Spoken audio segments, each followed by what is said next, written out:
Hi, everyone. Welcome to How to Write the Future podcast. I'm your host, Beth Barany. I am very excited to have a special guest with me today, Julie Trelstad. Julie, can you tell us a little bit about yourself and what brought you to our show?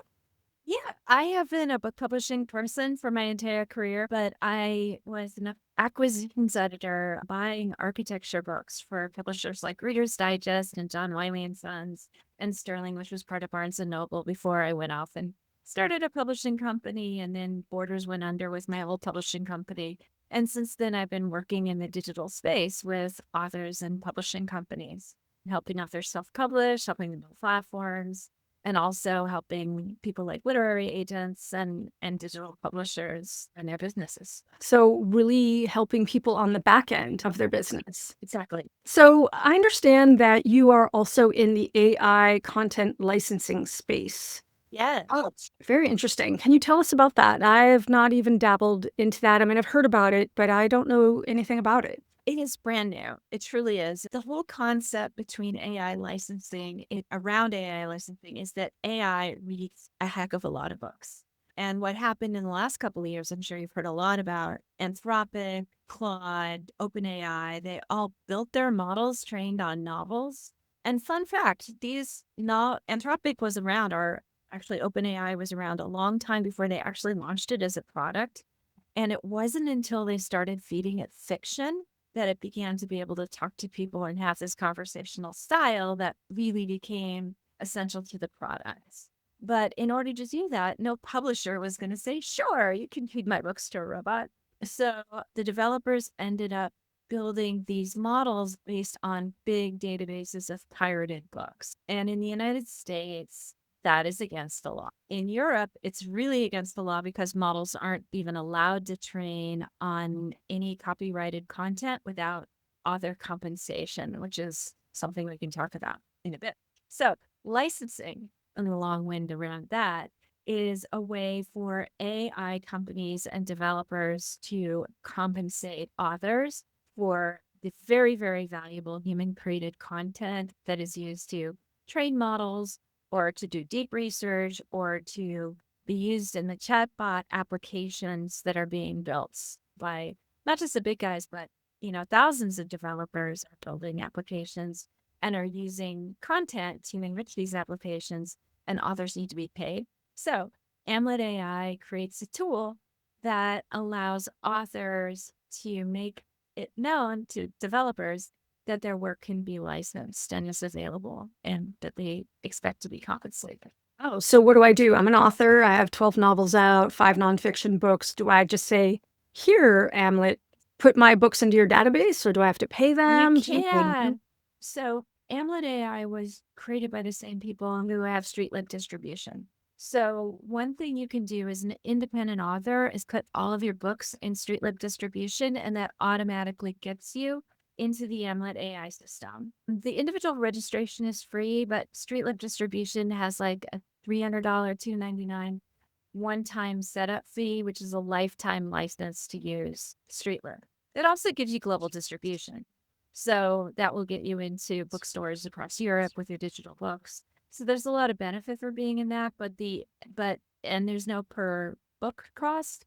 You can upload all 12 of your books and immediately register. And it's a really good time to do it because by August of next year, anyone who has not registered their book in a machine readable way, and Amlet's the only one that I know of that is accessible to self-publishing authors currently, will not be able to be compensated in Europe under their laws. So you actually have to register in a way that the European authorities can find you by August, or you will miss out on all the European revenue that you could get, even if you're in America. I think sometime in August 2026 is when you have to be registered. Everyone who's distributing digital books in Europe, if the book is sold in Europe, and if you do not opt out, if you do not join a licensed registry, they'll consider you like, oh, this content's good to grab, and it will go uncompensated. If you don't register, you will not be able to get compensation under the new law that's taking effect this year. And if you're a larger publisher, StreetLib is at no cost at this moment bringing in databases, but it's like a bulk thing. There will be a cost in the future. That the model for Amlet is that we'll take a percentage of the licensing revenue that you get in. So there is no cost at this moment to register your book. And then StreetLib Distribution will put it into Amlet AI, which makes books available for engines to. And the other thing it does in distribution, if say you're using StreetLib to get into Apple Books or Kobo or any other the wide distribution, and you can opt in or out, we may already be distributing there. It will send a signal to the retailer that that book is restricted and cannot be used for training from the retailer's point of view either. So you can register it, but decide, no, I don't want my book used for licensing. That is what everyone is doing right now. Yeah. Right. Because this whole set of like, how much are AI companies paying for a license? It's all unsettled. Yeah. So the default right now is everyone do not use it to train it. But here I am, and I'm available. And if you want to contact me to license this work, this is how you reach me. And it does it through a machine readable fingerprint of your book. The AI licensing that Amlet uses is actually based on the content of the book itself. So if somebody were to pirate your book or to use it without your permission, you would be able to compare your licensed book with their unlicensed book and have basis for a claim. So it's a way to another layer of protection that a private company is doing. So this isn't the Copyright Office. This isn't the government. This is a private entity that would allow us to say, no, I don't want my books to be used for training data for the AI engines, or I do. And I'm like, well, if they paid me a lot of money, I might consider it. So my default is no, but each will need to make their own decision. Do you ever foresee the US government or other governments making it easier to go in one direction or another, or to have this all a national licensing board or something? That'd be amazing. What we're really looking at right now, and this company, Amlet AI, is based in Milan. It was founded in Europe. It was founded in response to the fact that in 2019, Europe did pass a law that said that every bit of copyrighted material that's brought into computer applications needs to be compensated. That's not true in the US. In the US, it's only you can't pirate books, but you can go to the Strand and scan it, so the author doesn't necessarily have to get compensated. So it's issued great. And so this particular Amlet was built in order to comply with that law, right? So this law was passed, and then the AI companies are like, there's no way what content is licensable or not. And so actually one of the founders, Titus Pan, who's in Germany, created something called the ISCC, which is the International Standard Content Code. Amlet then is built on top of that as very specifically for the book industry and very specifically for you to determine which rights you are giving or no rights at all to the AI companies. What's really interesting, Beth, is right now in the last year, all these AI bots have gotten very sci-fi, right? Have gone out into the internet, and they are actually digesting and reading books and then recommending them. So like one of these bots can read 1 million books in a day, right? And it can hold thousands of them in its context. And in the morning, it can deliver to your email box a summary of all these books or all of this wrapped up together or recommend a book. So if your book is set up and registered for this kind of environment where bots are meeting books first before people, it puts you, miles ahead of people who aren't thinking about this yet. Yeah. I mean, I've been seeing lots of emails a few emails coming through from one of the companies that I follow. How do you make your book marketing efforts findable by the AI search engines now? Yeah. So like there are little things it can do, but then registering with the AI so that, with Amlet, there's like what we call an open API, which is the way computers talk to each other. So these developers can easily find your book and also find what it's about, and you enter the metadata along with your Amlet AI. Yeah, it'd be interesting if there's additional metadata now we need to add to our book descriptions, or is it just the standard book description, category, keyword, tropes, comps? So, yeah, exactly. But yeah, have those available, make them rich. Definitely. That's great. I give my clients a metadata document template so they can build their metadata as they're working on their editing, so that it's much easier to have it on hand when they're ready, to publish.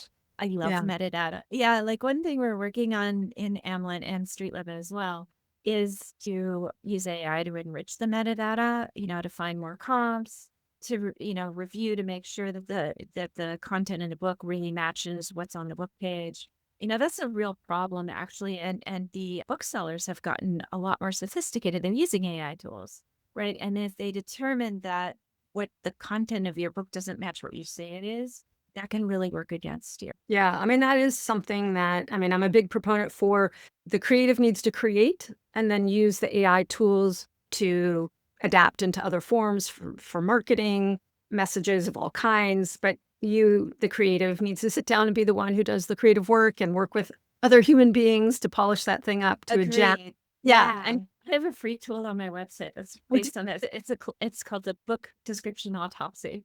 And you can, I'm working on it right now, but by the time this episode airs, it will be up and running. I fed it everything I know about making a good book description, and you can drop your book description in and it will tell you exactly what you need to do and if it is DOA or not. oh, that's so great. I can't wait to test that for you and to share it with everyone, because what I've noticed is that there seems to be trends in how a book is marketed. Are you combining what you know from your history with all these AI tools and what they're requiring? Definitely. I have this one and I have another. My favorite one was I was an acquisitions editor, nonfiction acquisitions editor for a really long time. And like the one thing that I always had to do when I brought a book in is I had to prove that this book was just like last year's book, that was a bestseller, or, it has like a solid comp or a solid backlog of comps. Yet it is unique in all the world. So I've created a very specialized AI tool that helps authors figure out their positioning and their unique pitch. Like you don't want to be like any other author. And I think that's what we're seeing now is like comps are always like really important, but we're looking at it and we're like, okay, this one are tweaked. It's like this, Yeah. a little different. I don't think that's really anything new, but it's certainly something that I've doubled down on this year in terms of what the author brand is and making sure that people are super unique, yet always mindful of the environment that they live in with other complex. I love it. Well, I feel like we could keep going and we'll definitely have to have more conversations, because I'm very curious about where these new tools of AI are taking us as writers. So I have a curveball question for you that I like to give all my guests, which is, when you hear how to write the future, what does that make you think of? Well, I write sci-fi too. And, I definitely will want to join. When I finish my draft, I will join you. I studied architecture and city planning before I got into publishing, and I'm still fascinated with that. And my novels are always set in a world that is the future that I want to see physically. Like it's set in this place where the cars are gone and people walk everywhere and the communities have been rearranged and changed. And I have very interesting ideas about that just from my studies of city planning. And when I think of write the future, that's what I like. I want to write the future that I want to see in the world, because I want people to think, oh, the world could be this way. That's so cool. I love it. I want to read it. I want to read it. So, Julie, if people want to reach out to you in your latest endeavors, where's the best place that they can go? Yeah, paperbacksandpixels.com is where you can come and you can find the book description autopsy and learn about my services. There's a sly little link to find out about my writing there. And then if you want to get your book registered with an Amlet for AI training, that's amlet.ai. And you can go there or you can sign up at StreetLib, but there's information about that over at Paperbacks and Pixels where you can find out more if you're an indie, how exactly to register your book for the future. Fabulous, fabulous. Well, Julie, thank you so much for being on today. I really enjoyed our conversation. All right, everyone, that's it for this week. Write long and prosper.